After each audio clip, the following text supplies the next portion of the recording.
오늘 함께 나누신 말씀은 말라기 1장 1절 6절 말씀입니다. Today's passage from Malachi chapter 1 verse 1 to 6. 우리 말라기 1장 1절로 6절 말씀 한 절씩 교독할 건데요. 여러분들이 읽으셔야 되는 그 구절이 좀 길어요. 그래서 슬라이드가 2개, 3개 이렇게 돼 있어서 파란색으로 표시해 놨습니다. 우리 함께 교독해서 읽겠습니다. 여호와께서 말라기를 통하여 이스라엘에게 말씀하신 경고라. 여호와께서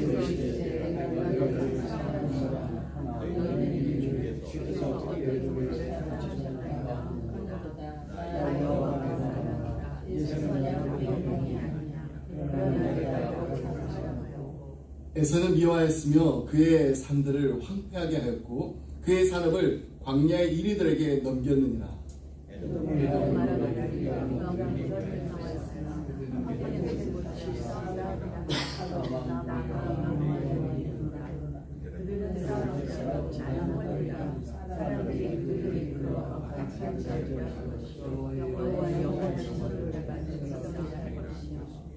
너희는 눈으로 보고 이르기를 여호와께서는 이스라엘 지역 밖에서도 크시다 하리라. 내 이름을 멸시하는 제사장들아, 나만의 여호와가 너에게 이르기를 아들은 그 아버지를, 종은 그 주인을 공경하니 내가 아버지일진데 나를 공경함이 어디 있느냐? 내가 주인일진데 나를 두려움이 어디 있느냐 하나. 너희는 이르기를 우리가 어떻게 주 이름을 멸시하였나이까 하는도다. 아멘. 네, 오늘 우리는 구약의 마지막 선지서인 말라기서를 함께 나누려고 합니다. 이 짧은 책 안에는요, 하나님과 그분의 사랑하는 백성들 사이에 오간 가슴 아픈 대화가 담겨져 있어요. 이 대화를 통해서 우리의 신앙을 돌아보고 또 하나님과의 관계를 더욱 깊이 세워가는 시간이 되기를 소망합니다. 저는 그동안 이제 가정사역을 하면서 이제 결혼을 앞둔 이제 젊은 커플들과 이게 자주 예비 상담을 진행해 왔어요. 결혼하기 전 이 대부분의 이 커플들이 서로를 향한 그 사랑과 설렘으로 이렇게 가득 차 있습니다. 함께할 그 미래를 꿈꾸면서 행복한 시간을 이렇게 보내요. 하지만 이 결혼 준비 과정 속에서 예상치 못한 이 갈등에 이제 부딪히게 되면요, 이렇게 혼란스러워하는 경우들도 참 많이 있습니다. 우린 정말 잘 맞는 줄 알았는데 왜 이렇게 다르지? 정말 이 사람과 함께 평생 할 수 있을까? 이런 생각들이 마음속에 고개를 이렇게 들기 시작합니다. 예를 들면 이런 거예요. 한 사람은 결혼한 후에도요, 자기 친구들 있잖아요. 그 친구들과 좀 자유롭게 어울리고 싶어 합니다. 하지만 또 다른 한 사람은 주말마다 아내와 남편과 이렇게 함께 취미생활하기 원합니다. 다른 친구들 말고. 이처럼 이렇게 서로의 그 다른 가치관 그리고 라이프 스타일 이런 것들이 다르다는 것을 처음 깨닫는 순간 두 사람을 이렇게 당황하게 만듭니다. 많은 커플들이 연애 시절처럼 항상 좋은 모습만 이렇게 보여주고 싶어 하고 또 결혼 생활도 늘 설렘으로 가득할 것이라고 기대합니다. 그럴 때마다 이제 제가 그 상담을 통해서 이제 분명히 이야기를 해줘요. 결혼은 연애와 다릅니다. 요즘은 이 결혼 생활도 이렇게 연애처럼 해야지 이렇게 행복해질 수 있다라고 믿는 사람들이 또 많이 있어요. 그래서 이렇게 집에서도 이렇게 늘 멋있게 또 차려입고 또 언제나 이렇게 설레는 감정을 이렇게 유지해야 된다고 생각을 합니다. 근데 여러분 한번 생각해 보세요. 부부가 언제까지나 이렇게 연애 감정만으로 살아갈 수 없습니다. 자녀가 생기고요, 나이도 들고요, 또 인생의 무게가 더해지면요, 상황이 달라집니다. 연애의 감정은요, 자연스럽게 사라지게 돼요. 그 자리에 책임이 그리고 현실이 들어서게 됩니다. 그러니까 결혼은요, 연애와는 다르다는 거예요. 부부는 이제 전혀 다른 방식으로 살아가는 법을 새롭게 배워야 됩니다. 지금까지 나만의 삶, 또 나만의 그 리듬에 따라서 경기를 하는데 단식 경기를 이렇게 해왔다면은 이제는 파트너와 호흡을 맞춰야 되는 복식 경기를 시작해야 되는 것입니다. 함께 대화하는 법도 배우고 상대방의 마음을 읽는 법도 익히면서 때로는 귀찮고 불편하더라도 함께하는 훈련을 해야 됩니다. 만약 계속해서 이 단식 경기만 하려고 든다면은 부부관계는 시들어지고 또 결국에는 가정도 병들게 되겠습니다. 근데 여러분, 이 결혼의 이야기가요, 우리의 신앙생활에도 그대로 적용됩니다. 신앙을 갖는 것도 마치 결혼과 같습니다. 지금까지는 나 혼자서 내 뜻대로 결정하고 내 기준대로 살아왔다면 이제는 매사에 하나님과 함께 걸어가야 됩니다. 처음에는 하나님 만났을 때, 예수님 처음 영접했을 때 정말 그 믿음이 너무나도 감격스럽고 황홀하게 느껴집니다. 죄의 그 짐을 벗고서 구원의 은혜를 누리면서 마치 새 삶을 시작하는 것처럼 막 가슴이 벅차오르요. 하지만 시간이 지나면서 조금씩 갈등이 생기기 시작합니다. 하나님의 말씀이 내 삶의 간섭처럼 느껴져요. 이전에는 좋게만 들렸던 그 하나님의 음성이 부담으로 느껴지기 시작합니다. 이것을 하지 말아라 하시는데 그것이 세상의 달콤한 유혹이라서 포기하기가 또 어려워요. 이 사람과는 멀리 해야 된다라고 하시는데 내 감정은 이미 그 사람을 향해 있습니다. 이 일에 너의 시간과 너의 물질을 들여라 하시는데 왠지 손해보고 있는 것만 같고 안타기만 합니다. 이럴 때 내가 여전히 내 뜻을 주장하고 내 감정과 내 판단만을 앞세우기 시작하면은 하나님과의 대화는 서서히 멈추게 됩니다.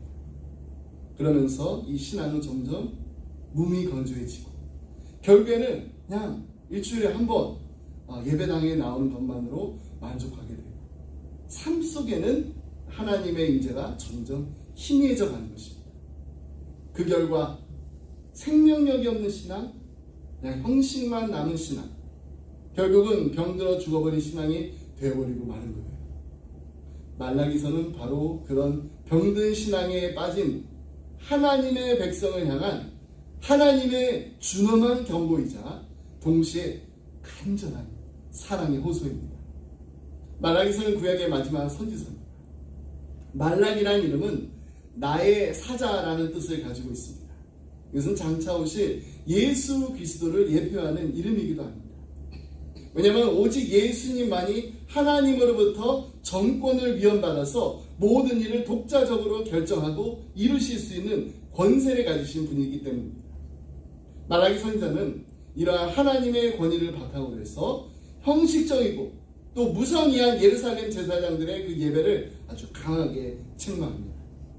그들은 눈먼 짐승이나 또 이렇게 저는 짐승을 제물로 바치면서 하나님을 멸시하는 태도로 예배를 드렸습니다. 그런데 그들의 예배가 왜 그렇게 죽은 예배가 되었을까요? 그 이유는 비록 겉으로는 그냥 보이기에는 뜨겁고 감격적인 예배를 드리고는 있지만은 그들이 정말 기대했던 그 현실적인 그 축복이 따르지 않았기 때문입니다. 이들이 바랬던 것은 무엇인가요?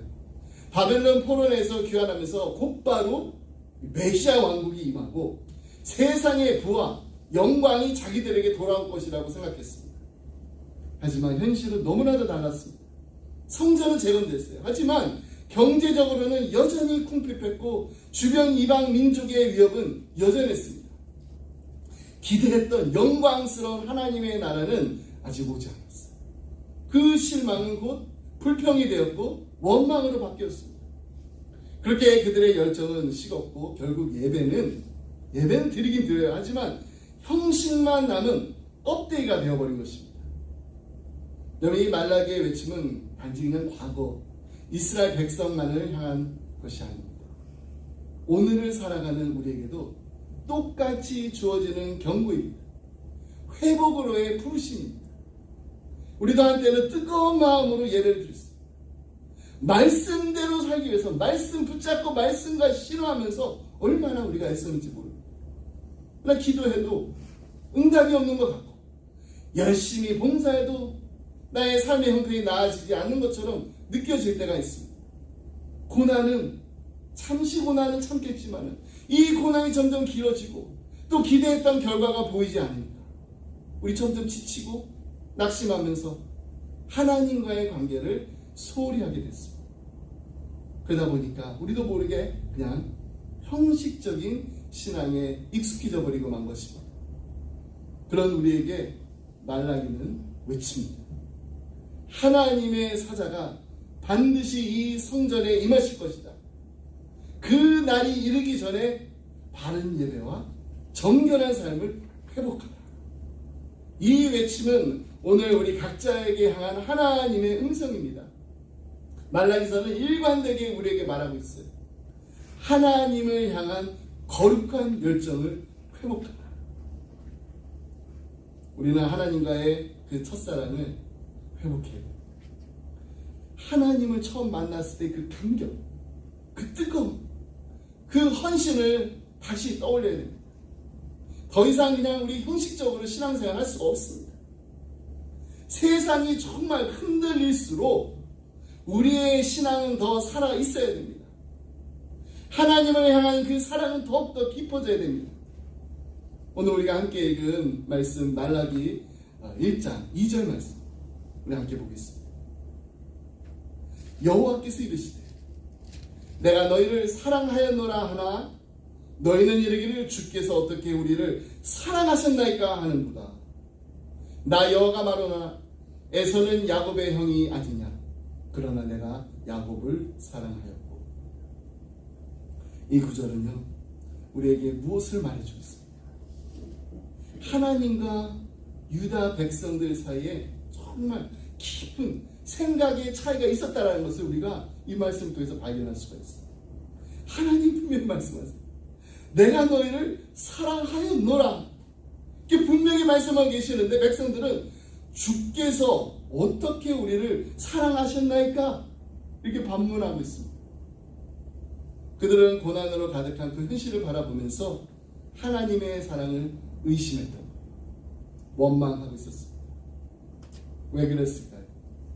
그들이 생각하는 사랑은 오직 보이는 것, 물질적인 축복에 근거한 것이기 때문에 그들의 마음속에 이런 불평이 가득했습니다. 하나님이 정말 우리를 사랑하셨다라면은 왜 지금도 이렇게 고통스러운 일이 일어나고 있습니까? 왜 우리만 이렇게 어렵게 살아야 합니까? 에돔 족속은 이렇게 잘만 살고 있는데 왜 우리는 이렇게 힘든 겁니까?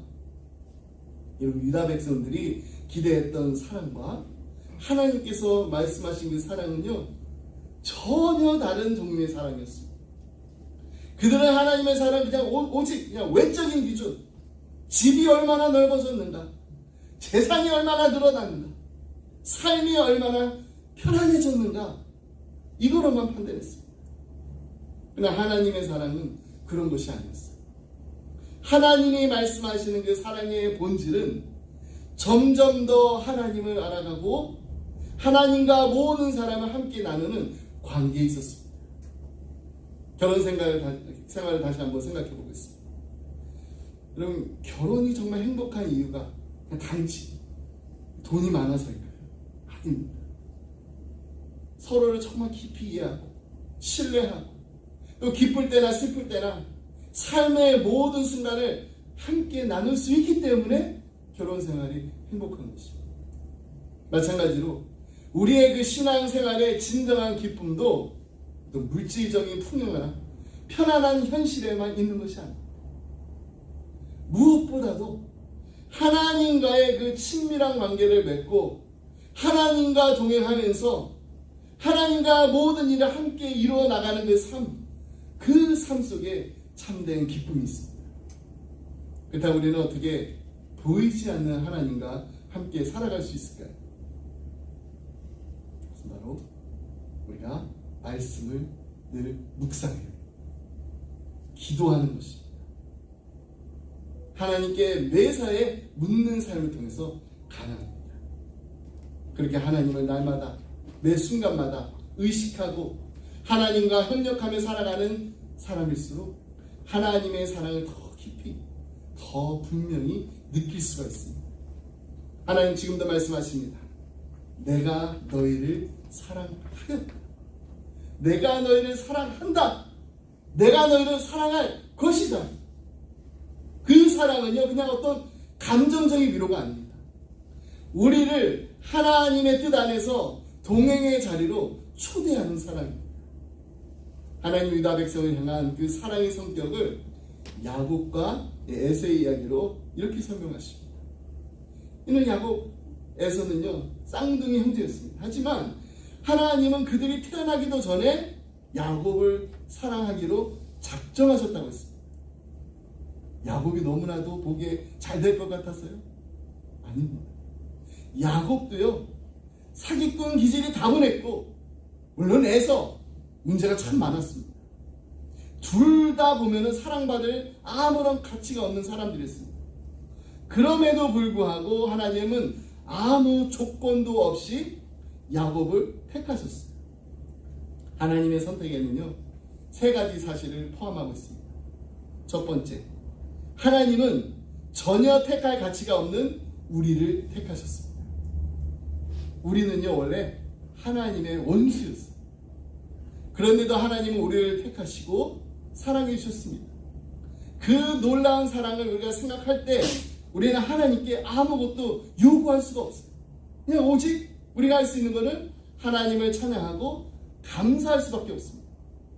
둘째, 하나님은 한 번 택한 사람을 자격이 부족하다고 해도 결코 버리지 않으십니다. 우리가 하나님의 택하심을 받았다고 해서 그 순간 우리 모든 죄성과 연약함이 다 사라지는 건 아닙니다. 예전에 나쁜 버릇이 있습니다. 잘못된 습관들이 여전히 우리 안에 남아 있습니다. 이 모든 것들이 때로는요 하나님을 거역하게 만들기도 합니다. 그럼에도 불구하고 우리가 우리 자신의 죄와 부족함을 진심으로 인정하고 하나님 앞에 나아가기만 하면은 하나님은 절대로 우리를 외면하거나 버리지 않으신다는 겁니다. 왜냐하면 하나님의 선택은 우리의 자격에 있는 것이 아니었기 때문입니다. 하나님의 은혜와 하나님의 신실한 사랑에 근거했기 때문입니다. 셋째, 하나님은 택하신 자를 향해서 아름다운 그림을 그리고 계십니다. 하나님은 각 사람을 향한 선하고 완전한 계획을 가지고 계십니다. 우리가 그 그림대로 변화되어 가는 것을 보시면서 하나님은 기뻐하십니다. 우리는 본래 멸망받을 수밖에 없는 존재였습니다. 하지만 하나님은 그런 우리를 사랑하시되 어떻게 사랑하시나요? 극진히 사랑하십니다. 그리고 우리로 하여금 더 이상 우리 자신의 욕심과 욕망을 좇지 않고 하나님의 뜻을 이루는 삶, 하나님의 영광을 드러내는 삶을 살기를 우리에게 원하십니다. 하나님의 손에 붙들려서 하나님의 뜻대로 빚어져 가는 그 여정은요 하나님이 택하신 자에게 주신 가장 복되고 의미 있는 인생입니다. 하지만 안타깝게도 유다 백성들은 어땠습니까? 이런 놀라운 사랑을 받으면서도 그냥 당연하게 여겼어요. 입술로는 하나님이 우리를 사랑하신다 이렇게 말하면서도요 마음속에는 끊임없는 불평과 원망으로 가득했습니다. 사랑하신다고 하면서 왜 우리에게 복을 주시는 않으시나요? 왜 우리는 아직까지도 이렇게 힘들게만 살아야 합니까? 그들의 태도는 마치 하나님을 상인처럼 대하는 거예요. 내가 이만큼 줬으니까 이만큼 주세요. 우리가 이만큼 예배를 드렸으니까 이제 하나님도 우리에게 이만큼 축복해 주셔야 하지 않습니까? 우리가 하나님께 이만큼 헌신했으니까 이제 하나님도 우리에게 이만큼 보상해 주셔야 합니다. 마치 거래하듯이 신앙생활을 했던 것입니다. 하지만 여러분, 우리 같은 사람들이 어떻게 하나님의 백성이 될 수 있었을까요? 다시 한번 생각해 보세요. 우리는 원래 하나님의 원수된 자였다. 죄의 자식으로 하나님을 멀리하면서 우리 스스로의 그 욕망을 따라 살던 자들이 바로 우리예요. 그런 우리를 하나님께서 어떻게 아시고 어떻게 택하시고 어떻게 사랑하실 수 있었을까요? 우리가 이 사실을 생각할 때 우리는 감히 하나님께 이거 주세요 저거 주세요 아무것도 사실 요구할 수가 없어요. 좋은 것을 주시든 때로는 고난을 허락하시든 우리는 오직 찬양하고 감사할 수밖에 없는 존재입니다. 하나님의 사랑이 우리의 삶에 스며들었기 때문에 하나님의 은혜가 아니고는 우리가 단 하루도 살 수 없기 때문에 우리는 어떤 형편에 처했든지 감사해야 마땅합니다. 또한 우리는요, 하나님의 사랑을 받았음에도 불구하고 항상 거룩하게 살아야 됩니다. 거룩하게 살지 못합니다. 때로는 죄를 짓고 교만해지고 말로 다 할 수 없는 실수를 한 번만 한 것이 아니라 반복해서 살아갑니다. 그래서 우리는 이런 걱정을 또 할 때가 있어요. 하나님께서 나의 이런 모습을 보시고 나 정말 버리시면 어떡하지? 이 정도로 부족한 나를 하나님이 외면하시면 어떡하지? 여러분, 그런 걱정이 생길 때마다 이것을 꼭 기억하시기 바랍니다. 하나님은 절대로 우리를 버리지 않으십니다. 우리가 넘어졌을 때 왜 너 또 실패했니? 하면서 내치지 않으십니다. 우리가 불평할 때 야, 너 너무 정말 실망이다 하면서 등을 돌리지 않으십니다. 오히려 우리가 우리의 연약함을 인정하고 겸손한 마음으로 하나님 앞에 나아갈 때 하나님 언제나 두 팔을 이렇게 활짝 펴서 우리를 따뜻하게 안아주시고 품어주십니다.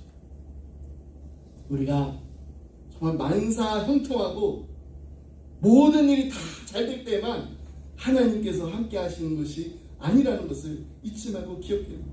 오히려 가장 어려울 때, 가장 외로울 때, 가장 힘들어할 때, 그때 하나님께서는 더 가까이, 더 깊이 우리와 함께 하십니다. 지금 내 모습이 사람들이 봤었을 때, 사람들의 눈에 봤었을 때 너무나 무능하고 너무나 또 초라해 보일지라도 결코 낙심하지 마시기 바랍니다. 하나님과 동행하는 사람은 절대 망하지 않습니다. 왜 망하지 않을 수 있을까요? 그 이유는 바로 우리가 믿고 따르고 의지하는 하나님은 망하시지 않으신 하나님이기 때문입니다. 하나님은 결코 무너지지 않으시는데 하나님께서 무너지지 않은 한 하나님과 함께 걷는 인생도 절대로 무너질 수가 없습니다. 여러분, 이 한 주간도요, 우리와 항상 함께 하시는 하나님과 아름다운 동행에 있는 복된 하루하루가 되기를 주님의 이름으로 축복합니다. 자, 그렇다면 하나님이 당신의 사랑하는 백성들에게 원하시는 것이 있습니다. 그것은 과연 무엇일까요? 우리 6절 말씀 함께 보겠습니다. 내 이름을 멸시하는 제사장들아, 나 만군의 여호와가 너에게 이르기를 아들은 그 아버지를 종은 그 주인을 공경하나니 내가 아버지일진데 나를 공경함이 어디 있느냐? 내가 주인일진데 나를 두려움이 어디 있느냐 하나 너희는 이르기를 우리가 어떻게 주의 이름을 멸시하였나이까 하는도다. 그러면 자녀는요, 부모의 말을 따라야 됩니다. 종은 주인의 명령에 순종해야 됩니다. 근데 하나님은 유다 백성들이 자신을 자녀라고 불러요. 우리 하나님의 자녀입니다. 근데 하나님 공경하지 않아요. 종이라고 말하면서도 하나님을, 주인을 두려워하지 않는다고 책망하고 계십니다. 하지만 정작 그들은요, 자신들이 무슨 잘못했는지, 우리가 뭘 잘못했어요? 전혀 인식하고 있지 못하다는 거예요. 왜 이런 큰 인식의 차이가 생긴 것일까요? 그래서 하나님께서 실제로 중요하게 여기시는 것이 있습니다. 근데 유다 백성들도 자기들이 중요하다고 생각하는 것이 있어요. 하나님이 중요하다고 생각하실 거라고 자신들 나름대로 생각하고 있었기 때문에 이게 서로 달랐어요. 유다 백성들은요, 하나님이 무엇보다 제사를 중요하게 여기신다라고 생각했습니다. 그래서 바벨론 포로에서 이렇게 돌아오자마자 제일 먼저 성전을 재건했습니다. 잘한 거예요. 또 정기적으로 제사를 드린 일에 정말 힘썼습니다. 우리가 이제 성전도 다시 세웠고 제사도 열심히 이제 드리고 있으니까 이제 하나님께서 만족하시겠지. 유다 백성들이 이렇게 생각을 했습니다. 하지만 하나님께서 정말 원하시는 것은 제사라는 형식 자체가 아니라 그 제사 속에 담긴 진실, 삶의 태도, 즉 하나님을 아버지로 공경하고 주인으로 두려워하는 그 마음을 하나님께서 원하셨던 거예요. 그 생각이 차이가 있었어요. 예를 들면 이런 겁니다. 부모들은 어린아이가 추정을 부를 때 일단 뭐부터 하나요? 어린아이들 깐난아이. 네. 젖병부터 이렇게 물려주죠. 조용히 하라고. 좀 이렇게 스마트폰을 주죠. 또 집에 연로하신 그 부모님이 계실 때 그냥 음식만 잘 챙겨드리고 용돈만 두둑히 드리면은 의무를 다한 거라고 생각하기도 합니다. 결코 그렇지 않아요. 부모님 원하시는 거는 그게 아니지.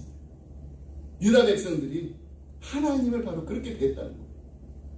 하나님을 마치 이렇게 추정하는 아이처럼 막 이렇게 귀찮은 노인처럼 여겼다는 거예요. 그래서 그냥 자꾸 하나님께서 이거 하지 마라 저거 하지 말라 이렇게 하시니까 죄라고 책망하실 때 그래 제사를 잘 드려가지고 좀 간섭을 못하게 하자 이런 마음이 그들 안에 생겼다는 거예요. 하나님 정말 원하시는 게 그게 아니에요. 이들이 정말 하고 싶은 일이 너무 많았습니다. 세상으로도 나가고 싶어 했고요. 내 계획을 이루고 싶은 마음도 있었고요. 내 욕망대로 살고자 했습니다. 근데 하나님은 자꾸 멈춰라, 돌아서라, 그건 죄다 이렇게 말씀하시니까 그 하나님을 그냥 형식적인 예배로 그 하나님을 달래보려고 막아보려고 했던 것입니다. 이게 말이 안 되잖아요. 하지만 하나님은 그런 형식적인 제사를 원하지 않으셨어요. 하나님은 그들이 하나님을 아버지로 주인으로 진심으로 인정하고 따르기를 원하셨던 것입니다. 아버지를 어떻게 해요? 아버지를 정말 사랑하고 공경하는 그 자녀처럼 주인의 그 말씀에 귀 기울이면서 순종하는 종처럼 이런 온전한 관계 속으로 나오기를 하나님은 원하셨던 거예요. 근데 유다 백성들은 그런 하나님이 너무나 귀찮았어요. 그런 하나님을 귀찮은 존재로 여겼기 때문에 그 결과 그냥 제사 드리는데 마지 못해서 의무감만 남은 예배를 드리고 만 것입니다. 왜 이런 일이 벌어졌을까요? 그것은 그들이 하나님이 얼마나 크고 놀랍고 능력이 있는 분인지를 몰랐기 때문에. 여러분, 우리 인생이 완전히 무너지고 정말 밑바닥까지 떨어져 보신 적이 있으신가요? 그때 우리 이런 생각입니다. 내가 정말 할 수 있는 일이 아무것도 없고 하나도 없고, 그 사실을 뼈저리게 깨닫는 순간 그때서야 우리가 진실로 하나님이 더 이상 짐이 아니라 우리의 주인이심을 고백하게 된 것입니다. 하나님, 내가 아무것도 할 수가 없어요. 도와주세요. 하나님의 말씀 한마디에 내가 살 수도 있고 하나님의 말씀 한마디에 내가 죽을 수도 있다는 거, 이 진리를 가슴 깊이 새기게 됩니다. 말씀이 없이는 정말 단 하루도 살 수 없다라는 것, 그것이 바로 우리의 인생이라는 것을 절실히 깨닫게 됩니다. 하나님은 유다 백성들에게 자신들의 욕심대로 세상으로 그냥 뛰어들지 말고 하나님의 자녀요, 하나님의 종으로서 순종하기를 원하셨던 거예요. 그냥 겉모양의 제사에 만족하는 것이 아니라 하나님의 주인 되심을 인정하고 하나님의 말씀대로 모든 일이 이루어질 것을 믿으면서 기다리면서 기대하면서 진심으로 하나님 앞에 나오기를 하나님이 원하셨던 것입니다. 그렇습니다. 하나님은 우리의 주인, 하나님은 우리 인생의 주인이십니다. 아멘. 하나님이 기뻐하시는 예배는 외적인 화려함이 아닙니다. 의무감이 아닙니다. 정직하고 가식 없는 예배입니다. 사람들 앞에서 창피당하는 거 두려워하지 마세요. 하나님 앞에 나왔을 때 오히려 내 속에 있는 병든 것들과 실패한 것들, 그리고 감추고 싶은 그 모든 죄와 상처를 그냥 주님 앞에 있는 그대로 다 내어놓으시기 바랍니다. 그때 하나님은 친히 우리의 상처를 싸매시고 무너진 우리의 마음을 회복시키시며 에돔이 누렸던 그런 세속적인 축복이 아니라 하늘로부터 임하는 거룩하고 비밀스러운 복으로 우리의 삶을 풍성히 채워줄 줄 믿습니다. 아멘. 말씀했습니다. 오늘 우리가 함께 그런 복음서 내가 주인 삼은 모든 것 가사를 다시 한번 읽어드릴게요.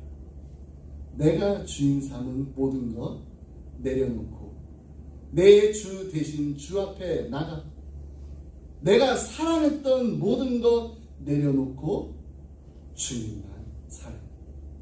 주 사랑 거친 풍랑에도 깊은 바다처럼 나를 잠잠케 해. 주 사랑 내 영혼의 반석 그 사랑 위에 서리. 이 진솔한 고백이야말로 하나님의 자녀인 오직 우리 그리스도인만 주님께 드릴 수 있는 사랑의 고백입니다. 오늘 살아가는 여러분과 저의 인생이 주인이 있어요. 그 주인이 누구십니까? 아마도 많은 사람들은, 예수님을 모르는 많은 사람들은 그 인생의 주인 나지, 나 자신이라고 대답할 것입니다. 여러분 이런 말 들어보셨나요? 나는 내 운명의 주인이며 내 영혼의 선장이다. 정말 근사한 말 아닙니까? 내 운명의 주인이며 내 영혼의 선장이다. 1903년에 세상을 떠난 윌리엄 어네스트 헨리라는 영국의 시인이면서 저널리스트, 또 철학자가 한 말이에요. 그런데 기독교 철학자인 프랜시스 셰이퍼 박사가 바로 이런 생각이 내가 내 영혼의 선장이다라고 하는 이 생각이 오늘 우리 시대를 지배하는 세속적 휴머니즘 인본주의의 본질이라고 지적합니다. 근데 여러분 우리가 왜 예수님을 믿게 됐나? 왜 예수님 지금도 이렇게 열심히 믿고 계시나? 내가 더 이상 내 인생의 주인이 될 수 없다라는 거, 이것을 발견했기 때문이 아닙니다. 내 힘으로 해봤는데, 내 능력을 해봤는데, 내 지혜로 다 해보았지만은 거기에는 분명히 이만큼은 할 수 있지만은 분명히 한계가 있다라는 것을 우리가 깨달았기 때문에 내가 주인 삼은 모든 거 다 내려놓고 내 주 대신 주님 앞에 겸손히 나와서 내가 사랑했던 모든 거 다 내려놓고 주님만 사랑한다라고 고백하게 된 것입니다. 저 오늘 설교 준비하면서 계속해서 이 Lordship, 이 주 되심에 대해 묵상하며 기도했습니다. 어떻게 하면 우리 인생의 주인이신 우리 주님에 대해서 우리 성도들에게 잘 이해할 수 있도록 설명할 수 있을까 해서 뭐 비디오 클립도 찾아보고 막 좋은 예화도 찾아보고 이렇게 하루를 꼬박 보냈어요.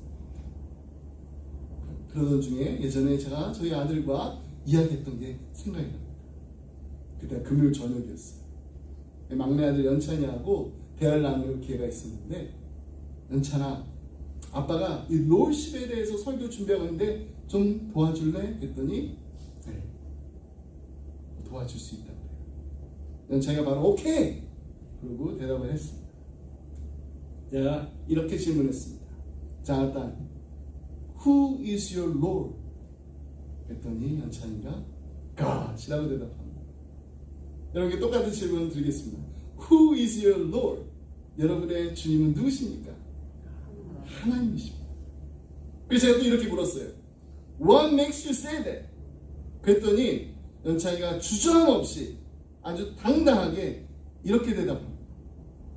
Because of His existence. 하나님이 실제로 계시기 때문입니다. 그 순간 제가 정말 그 아들의 대답에 더 이상 할 말이 잃어버렸습니다. 그래서 제가 이렇게 말해줬어요. 와, there was a great answer. 여러분, 우리가 믿고 의지하고 따르는 하나님 좋은 곳 계시고 아무런 힘없는 하나님 아니십니다. 지금 이 시간에도 살아계시고 역사하시는 우리와 함께 하시는 임만의 하나님이십니다. 주님의 사랑이 우리를 거친 풍랑 속에서도 깊은 바다처럼 우리를 잠잠케 하십니다. 우리의 영혼의 반석 되시는 예수님의 사랑에 굳게 서 정말 주님 보시기에 아름다운 우리 기쁨의 가정들이 다 되시기를 주님의 이름으로 축복합니다. 기도하겠습니다. 하나님 아버지, 오늘도 살아계셔서 우리와 함께 하시고 우리를 자녀 삼으시며 조건 없이 사랑해 주시니 감사합니다. 아멘. 우리는 한때 하나님과 원수되었던 자들이었는데 그럼에도 불구하고 우리를 택하시고 구원해 주신 하나님의 그 크신 사랑과 은혜를 찬양합니다. 아멘. 주님, 우리의 삶에서 주님의 주 되심을 고백합니다. 이제는 내 뜻이 아니라 하나님의 뜻이 이루어지기를 원합니다.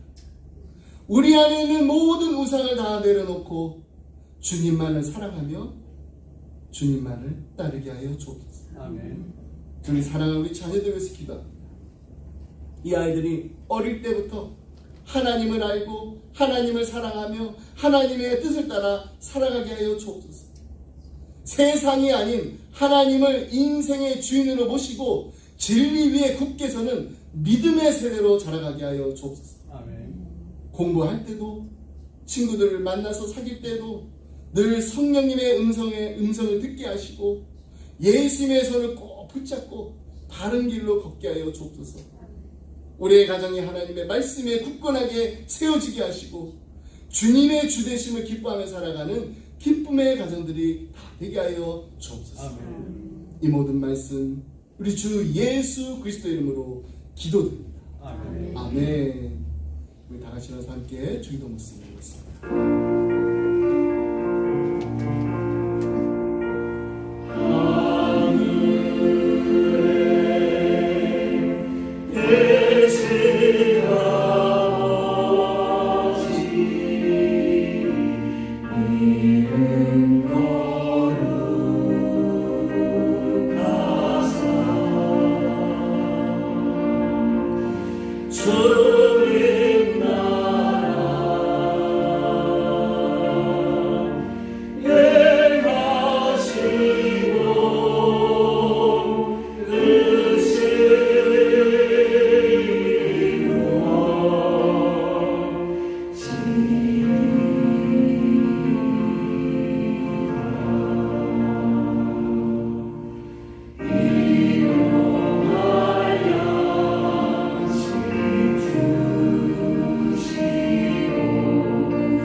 이제는 우리 주 예수 그리스도의 은혜와 하나님 아버지의 그 크신 사랑과 성령님의 감동감화 교통하심 하나님, 내가 주인 삼은 것 모든 것 다 내려놓고 주님만을 사랑하기 원합니다.